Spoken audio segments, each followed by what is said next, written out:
যদি এখনো বেগম জিয়া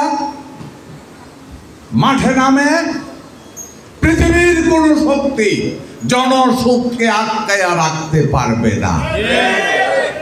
যার কারণে ভয়ে তারা নেত্রীকে জেলে নিয়ে রেখেছে।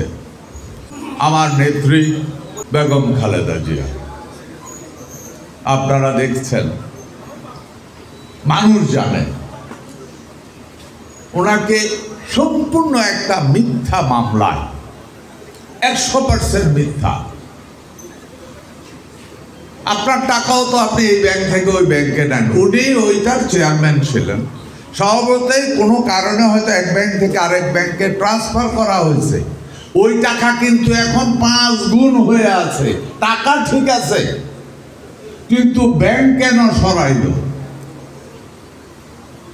ওই অর্গানাইজেশনের চেয়ারম্যান হিসাবে এটা উনি করতে পারে, বৈধ।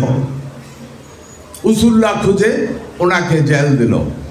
আজকে দেখেন, উনি সেদিন দেশের প্রধানমন্ত্রী, কোনো টাকা চুরি করে নাই, ওনার এই ইতিহাস নাই, কারণ উনি শহীদ প্রেসিডেন্ট জিয়াউর রহমানের স্ত্রী ছিলেন।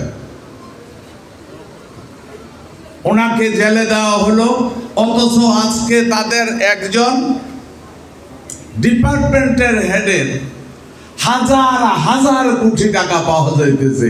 অনেকে সন্দেহ করে আদৌ এই মামলা কি কিছু হবে নাকি এটা আই ওয়াশ করে অফিসিয়ালি পরিষ্কার করার প্রস্তুতি দেওয়া হইতেছে।